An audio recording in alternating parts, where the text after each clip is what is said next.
I am a journalist. My job is to talk to people from all walks of life all over the world. Today I want to tell you why I decided to do this with my life and what I've learned.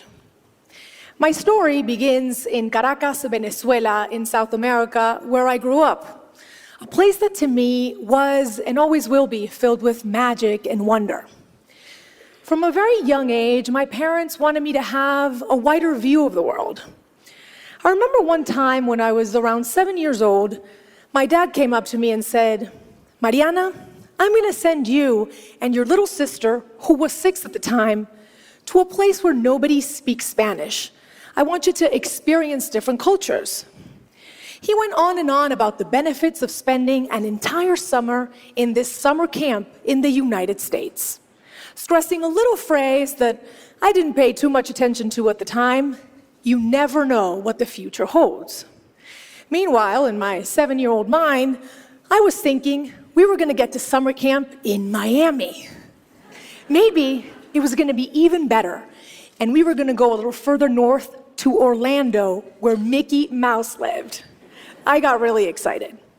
My dad, however, had a slightly different plan. From Caracas, he sent us to Brainerd, Minnesota. Mickey Mouse was not up there. And with no cell phone, no Snapchat or Instagram, I couldn't look up any information. We get there, and one of the first things I noticed was that the other kids' hair was several shades of blonde, and most of them had blue eyes. Meanwhile, this is what we looked like. The first night, the camp director gathered everyone around the campfire and said, "Kids, we have a very international camp this year. The Atencios are here from Venezuela." The other kids looked at us as if we were from another planet. They would ask us things like, "Do you know what a hamburger is?" Or, "Do you go to school in a donkey or a canoe?" I would try to answer in my broken English, and they would just laugh. And I know they were not trying to be mean. They were just trying to understand who we were and make a correlation with the world they knew. We could either be like them or like characters out of a book filled with adventures like Aladdin or The Jungle Book.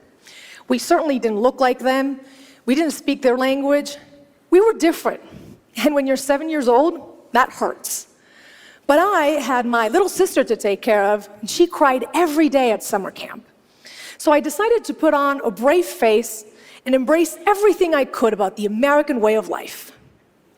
We later did what we called the summer camp experiment for 8 years in different cities that many Americans haven't even heard of. What I remember most about these moments was when I finally clicked with someone. Making a friend was a special reward. Everybody wants to feel valued and accepted, and we think it should happen spontaneously, but it doesn't. When you're different, you have to work at belonging. You have to be either really helpful, smart, funny, anything to be cool for the crowd you want to hang out with. Later on, when I was in high school, my dad expanded on his summer plan, and from Caracas, he sent me to Wallingford, Connecticut for senior year of high school. This time, I remember daydreaming on the plane about the American high school experience with a locker. It was going to be perfect, just like in my favorite TV show, Saved by the Bell. I get there, and they tell me that my assigned roommate is eagerly waiting. I open the door, and there she was, sitting on the bed with a headscarf. Her name was Fatima, and she was Muslim from Bahrain, and she was not what I expected. She probably sensed my disappointment when I looked at her because I didn't do too much to hide it. See, as a teenager, I wanted to fit in even more. I wanted to be popular and maybe have a boyfriend for prom. And I felt that Fatima just got in the way with her shyness and her strict dress code. I didn't realize that I was making her feel like the kids at summer camp made me feel. This was the high school equivalent of asking her, "Do you know what a hamburger is?" I was consumed by my own selfishness and unable to put myself in her shoes. I have to be honest with you. We only lasted a couple of months together. because she was later sent to live with a counselor instead of other students. And I remember thinking, she'll be okay. She's just different. You see, when we label someone as different, it dehumanizes them in a way. They become the other. They're not worthy of our time, not our problem, and in fact, they, the other, are probably the cause of our problems. So how do we recognize our blind spots? It begins by understanding what makes you different, by embracing those traits. Only then can you begin to appreciate what makes others special. And I remember when this hit me, it was a couple of months after that. I had found that boyfriend for prom and made a group of friends and practically forgotten about Fatima until everybody signed on to participate in this talent show for charity. You needed to offer a talent for auction. And it seemed like everybody had something special to offer. Some kids were going to play the violin, others were going to recite a theater monologue. And I remember thinking, we don't practice talents like these back home. But I was determined to find something of value. So the day of the talent show comes, and I get up on stage with my little boombox, I put it on the side, and I press play, and a song by my favorite emerging artist, Shakira, comes up. And I go, whenever, wherever, we're meant to be together. And I said, my name is Mariana, and I'm gonna auction a dance class. And it seemed like the whole school raised their hand to bid. My dance class really stood out from like the 10th violin class offered that day. And going back to my dorm room, I didn't feel different. I felt really special. And that's when I started thinking about Fatima, a person that I had failed to see as special when I first met her. She was from the Middle East, just like Shakira's family was from the Middle East. She could have probably taught me a thing or two about belly dancing, had I been open to it. Now, I want you all to take that sticker that was given to you at the beginning of our session today, where you wrote down what makes you special, and I want you to look at it. If you're watching at home, take a piece of paper and write down what makes you different. You may feel guarded when you look at it, maybe even a little ashamed, maybe even proud. But you need to begin to embrace it. Remember, it is the first step in appreciating what makes others special. When I went back home to Venezuela, I began to understand how these experiences were changing me. Being able to speak different languages, to navigate all these different people and places, it gave me a unique sensibility. I was finally beginning to understand the importance of putting myself in other people's shoes. And that is a big part of the reason why I decided to become a journalist. Especially being from a part of the world that is often labeled the backyard, the illegal aliens, third world, the others. I wanted to do something to change that. That was right around the time, however, when the Venezuelan government shut down the biggest television station in our country. Censorship was growing, and my dad came up to me once again and said, "How are you going to be a journalist here? You have to leave." And that's when it hit me. That's what he had been preparing me for. That is what the future held for me. So in 2008, I packed my bags and I came to the United States without a return ticket this time. I was painfully aware that at 24 years old, I was becoming a refugee of sorts, an immigrant, the other, once again, and now for good. I was able to come on a scholarship to study journalism. And I remember when they gave me my first assignment to cover the historic election of President Barack Obama. And I felt so lucky, so hopeful. I was like, yes, this is it. I've come to post-racial America, where the notion of us and them is being eroded and will probably be eradicated in my lifetime. Boy, was I wrong, right? Why didn't Barack Obama's presidency alleviate racial tensions in our country? Why do some people still feel threatened by immigrants, LGBTQ, and minority groups who are just trying to find a space in this United States that should be for all of us? I didn't have the answers back then. But on November 8th, 2016, when Donald Trump became our president, it became clear that a large part of the electorate sees them as the others. Some see people coming to take their jobs or potential terrorists who speak a different language. Meanwhile, minority groups oftentimes just see hatred, intolerance, and narrow-mindedness on the other side. It's like we're stuck in these bubbles that nobody wants to burst. And the only way to do it, the only way to get out of it, is to realize that being different also means thinking differently. It takes courage to show respect. In the words of Voltaire, I may not agree with what you have to say, but I will fight to the death to defend your right to say it. Failing to see anything good on the other side makes a dialogue impossible.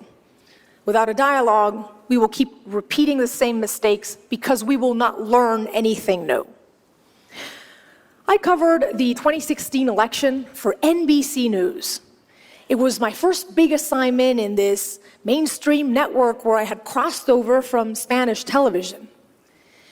And I wanted to do something different. I watched election results with undocumented families. Few thought of sharing that moment with people who weren't citizens, but actually stood the most to lose that night. When it became apparent that Donald Trump was winning, this 8-year-old girl named Angelina rushed up to me in tears.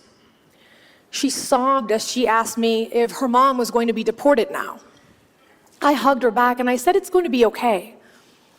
But I really didn't know. This was the photo that we took that night, forever ingrained in my heart. Here was this little girl who was around the same age I was when I went to camp in Brainerd. She already knows she is the other. She walks home from school in fear every day. Her mom can be taken away. So how do we put ourselves in Angelina's shoes? How do we make her understand she is special and not simply unworthy of having her family together? By giving camera time to her and families like hers, I tried to make people see them as human beings and not simply illegal aliens. Yes, they broke a law, and they should pay a penalty for it, but they've also given everything for this country, like many other immigrants before them have. I've already told you how my path to personal growth started. To end, I want to tell you how I hit the worst bump in the road yet, one that shook me to my very core. The day, April 10th, 2014. I was driving to the studio and I got a call from my parents. "Are you on the air?" they asked. I immediately knew something was wrong. "What happened?" I said. "It's your sister. She's been in a car accident." It was as if my heart stopped. My hands gripped to the steering wheel, and I remember hearing the words, "It is unlikely she will ever walk again." They say your life can change in a split second. Mine did at that moment. My sister went from being my successful other half, only a year apart in age, to not being able to move her legs, sit up, or get dressed by herself. And this wasn't like summer camp where I could magically make it better. This was terrifying. Throughout the course of 2 years, my sister underwent 15 surgeries, and she spent most of that time in a wheelchair. But that wasn't even the worst of it. The worst was something so painful, it's hard to put into words, even now. It was the way people looked at her, looked at us, changed. People were unable to see a successful lawyer or a millennial with a sharp wit and a kind heart. Everywhere we went, I realized that people just saw a poor girl in a wheelchair. They were unable to see anything beyond that. After fighting like a warrior, I can thankfully tell you that today my sister is walking and has recovered beyond anyone's expectations. Thank you. But during that traumatic ordeal, I learned there are differences that simply suck, and it's hard to find positive in them. My sister's not better off because of what happened. But she taught me you can't let those differences define you. Being able to reimagine yourself beyond what other people see, that is the toughest task of all, but it's also the most beautiful. You see, we all come to this world in a body. People with physical or neurological difficulties, environmentally impacted communities, immigrants, boys, girls, boys who want to dress as girls, girls with veils, women who've been sexually assaulted, athletes who bend their knee as a sign of protest, black, white, Asian, Native American, my sister, you or me. We all want what everyone wants, to dream and to achieve. But sometimes society tells us, and we tell ourselves, we don't fit the mold. Well, if you look at my story, from being born somewhere different, to belly dancing in high school, to telling stories you wouldn't normally see on TV, what makes me different is what has made me stand out and be successful. I have traveled the world and talked to people from all walks of life. And you know what I've learned?